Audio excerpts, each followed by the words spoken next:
Hi, this video has a trigger warning for drug use, intrusive thoughts about violence, intrusive thoughts about suicide, and probably cursing, I don't remember. Hello, I have a video a while ago that I made about how I deal with intrusive thoughts. And even though I'm proud of myself for opening up about that, at the time I wasn't aware that I had more types of thoughts than just intrusive and non-intrusive. So, stepping away from that time period, and now that I'm more aware of mental illnesses that I have, that I wasn't aware that I had before when I made that video, I have more ways that I deal with intrusive thoughts that are helpful. Even though that way that I explained a while ago was helpful, it stopped being as helpful because my thoughts kept progressing because I wasn't aware of other types of thoughts that I was having. Okay. So for this video, I'm going to share more ways of how I deal with intrusive thoughts. And I'm gonna pack a bowl. I'm gonna get water first.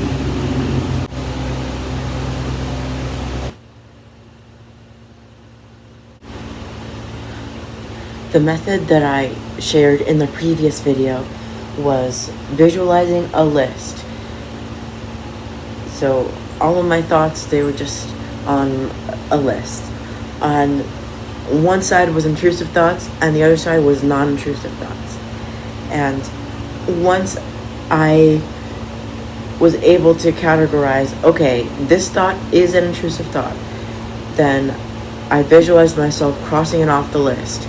So then the only things that were left were the non-intrusive thoughts that I was now able to take action toward because I wasn't being distracted by the intrusive thoughts. And that is a good method, but it didn't keep being helpful because my thoughts kept progressing. I was not aware that I had OCD or bipolar, so it was putting a lot of pressure on that one way to deal with intrusive thoughts, so it stopped being so helpful.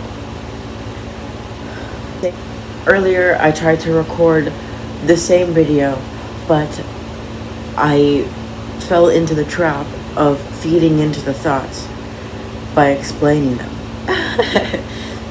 So I'm trying again.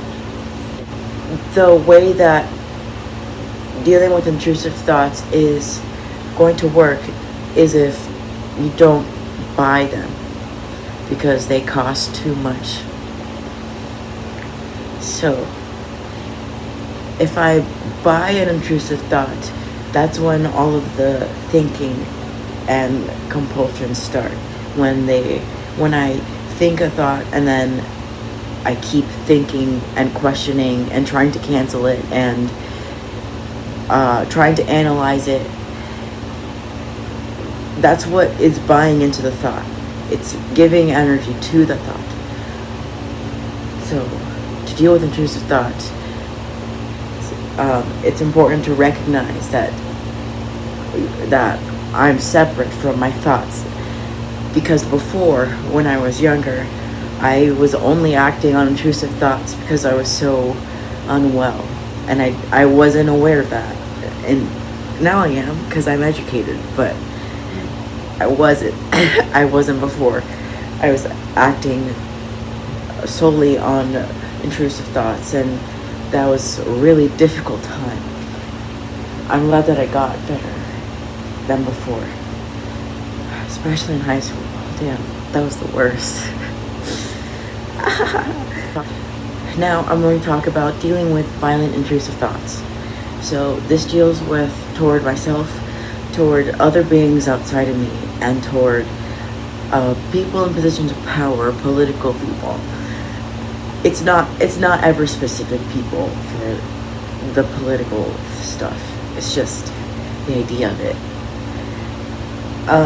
So for when I'm in the moment of having the thoughts, when it's toward myself, I either have it that it's toward me harming myself or it's toward me killing myself.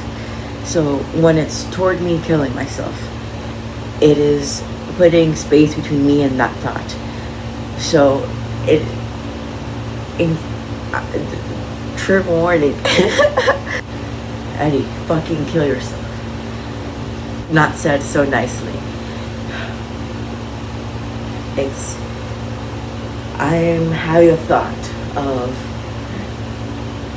me killing myself. I notice that I'm having a thought of that.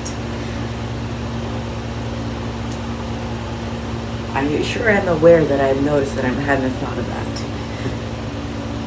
You know, keeping on putting in space until the emotion of that, I'm going to say,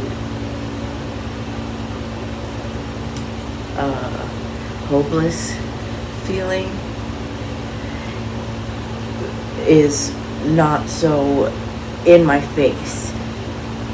I put enough space between it so that then I can take a second to relax after I make the space, so then I can deal with the factors that led me to feel that way, so I could change having that thought and that feeling so prevalent. Okay, so for intrusive thoughts about hurting myself, I remember the character Carl Gallagher from Shameless, and I'm like, okay, you're not him. You don't hurt yourself like this. You don't. That's not you. So sit down and take a breath. And the reason that I say sit down and take a breath is because I usually have those thoughts of hurting myself when I feel overwhelmed and overworked, both of them together. Okay, so for dealing with violent intrusive thoughts toward other beings, this was really difficult to go through. I went through 3 days of thinking like this about my dog last week, and it was really, really hard.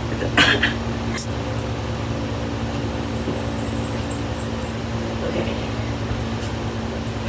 I just gave her a hug. We're okay now, I can keep going. So, the way that I was able to stop that thought, even though it took 3 days,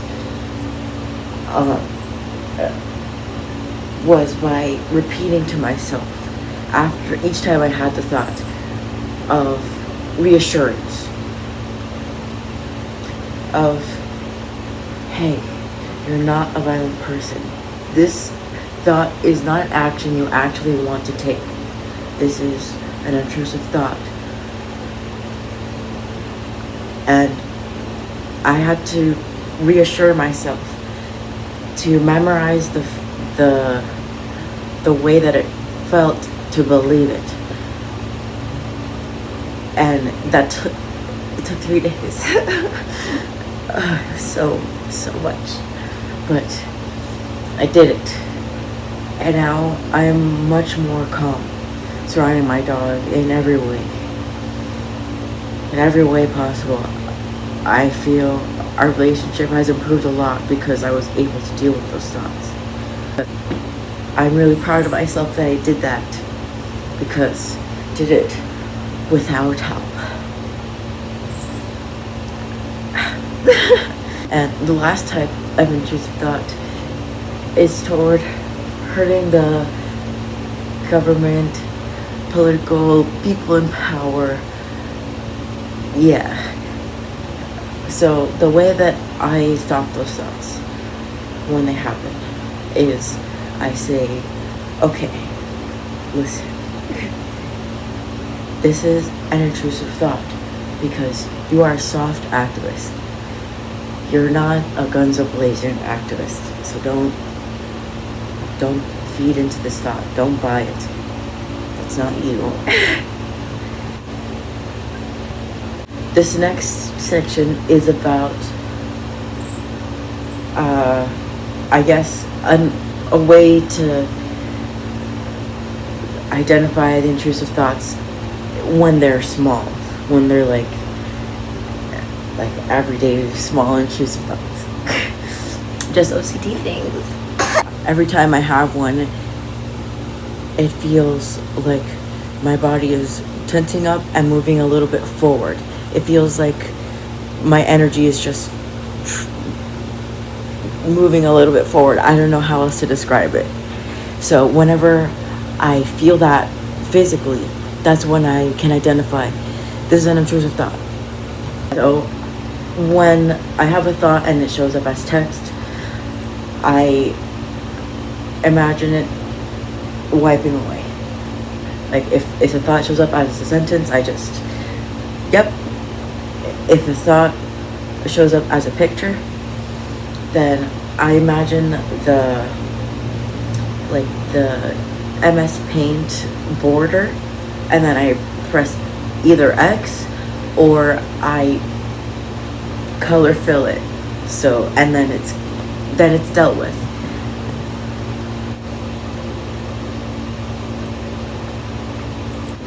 That is all I'm going to say about the ways I deal with it, because I only want to make this video to show that every person who is mentally ill has to find their own way that works for them to deal with their mental illness, that's not harmful to themselves or to the earth or to others.